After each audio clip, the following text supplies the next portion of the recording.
दोस्तों आज हम आपको अल्लाह के प्यारे नबी हज़रत मोहम्मद और शैतान की मुलाकात का वाक़या बताने वाले हैं, जिससे आपको मालूम चल जाएगा कि शैतान हमें किस तरह से बुरे काम की तरफ ले जाता है। अल्लाह के नबी और शैतान के बीच क्या बातें हुई थी, क्या सवालात और क्या जवाब हुए थे, वो सब कुछ आज हम आपको बताएंगे। जब अल्लाह तौला ने हज़रत आदम अलैहिस्सलाम को बनाया, फरिश्तों और शैतान को अल्लाह तौला ने हज़रत आदम अलैहिस्सलाम को सजा करने का हुक्म दिया तो सबने सजा किया, लेकिन शैतान ने सजदा करने से इनकार कर दिया। अल्लाह तौला ने भी शैतान को लानत के साथ जन्नत से निकाल फेंका। शैतान को जन्नत से निकाले जाने की वजह एक इंसान हुआ तो अपने बदले की आग बुझाने के लिए शैतान ने अल्लाह के बंदों को सीधे और नेक रास्ते से हटाने का काम शुरू कर दिया।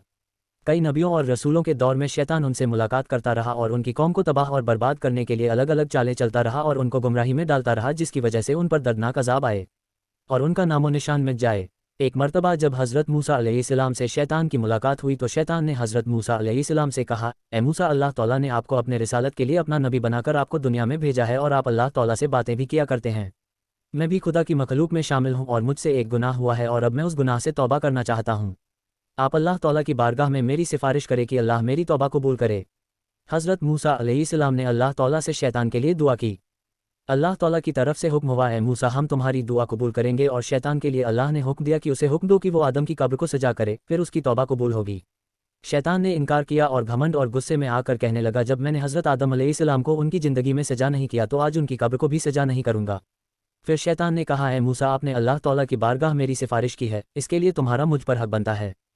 चलो मैं तुमको कुछ राज की बातें बताता हूँ, तुम मुझको 3 हालतों में याद किया करो, ऐसा ना हो कि मैं तुमको इन 3 वक्त में बर्बाद और तबाह कर दूँ। एक तो गुस्से के वक्त मुझे याद किया करो, क्योंकि मेरा फितना तुम्हारे दिल में है और मैं तुम्हारे रगों में तुम्हारे पुस में खून की तरह दौड़ता हूँ। दूसरा, नेक काम के वक्त मुझे याद किया करो, क्योंकि मैं इंसान के पास उस वक्त जाता हूँ जब वो कोई नेक अमल कर रहा होता है और काम करने से रोकता हूँ। तीसरा, गैर औरत के पास बैठने से बचो, क्योंकि मैं उस वक्त सबसे ज़्यादा वसवसे इंसान के दिल में डालता हूँ जब वो किसी गैर महरम के साथ होता है। हज़रत मोहम्मद और शैतान का वाक़या।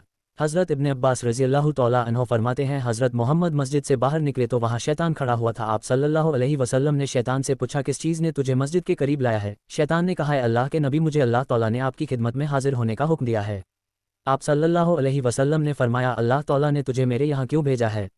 शैतान ने कहा, ताकि आप मुझसे कुछ सवाल पूछे। हज़रत इब्न अब्बास रज़ियल्लाहु तआला अन्हु फरमाते हैं, पहले आप सल्लल्लाहु अलैहि वसल्लम ने नमाज के मुताबिक पूछा है, शैतान मेरी उम्मत को नमाज जमात के साथ पढ़ने से क्यों रोकता है? शैतान ने अर्ज़ किया, हुजूर, जिस वक्त आपका कोई उम्मती जमात के साथ नमाज पढ़ने के लिए घर से बाहर निकलता है तो मुझे एक बीमारी घेर लेती है, जब तक वो वापस नहीं होता मैं उसी बीमारी में परेशान रहता हूँ। फिर आप सल्लल्लाहु अलैहि वसल्लम ने पूछा, तू उनको इल्म हासिल करने और दुआ मांगने से क्यों रोकता है? शैतान ने अर्ज़ किया, जब कोई शख्स अपने रब से फरियाद करता है तो मैं उस वक्त अंधा और बहरा हो जाता हूँ। मुझे उस वक्त शिफा सुकून मिलता है जब वो दुआ मांगकर किसी दूसरे काम में लग जाता है।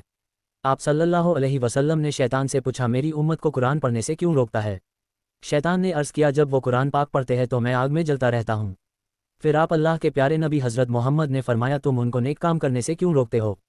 शैतान कहने लगा, जब कोई शख्स नेक काम करता है तो मेरे सर पर कुल्हाड़ी जैसी कोई तेज़धार हथियार चलती है जो मुझे ऐसे काटता है जैसे लकड़ियों को काटा जाता है। शैतान इंसान का बहुत बड़ा दुश्मन है। हमारी कोई नेकी और कोई खुशी शैतान को बिल्कुल नहीं पसंद होती। शैतान तो चाहता है जैसे उसे हज़रत आदम अलैहिस्सलाम की वजह से जन्नत से निकाला गया था, उसी तरह हज़रत आदम अलैहिस्सलाम की औलादों को भी जन्नत में जाने का मौका ना मिले और ये जहन्नम में डाल दिए जाए, जिस तरह शैतान और उसकी औलाद को जहन्नम में डाल दिया जाएगा। इसलिए शैतान लाख कोशिश करता है कि इंसान को सही रास्ते से भटका दे, बुरे काम की तरफ उसे ले जाए, शराब, जुआ, चोरी, जिना और दूसरे गंदे कामों में उनका ध्यान ले जाए और उनकी आखिरत को बर्बाद कर दे। अल्लाह ताला से दुआ है कि वो हमें शैतान के मकरो फरेब और उसके बुरे चालों से बचाए रखें। दोस्तों, यही था हज़रत मोहम्मद और शैतान का वाक़या, जिससे हमें ये सबक मिलता है कि जब भी हम कोई नेक काम करने की सोचते हैं तो शैतान हमें किस तरह से बहकाकर बुरे काम की तरफ ले जाता है।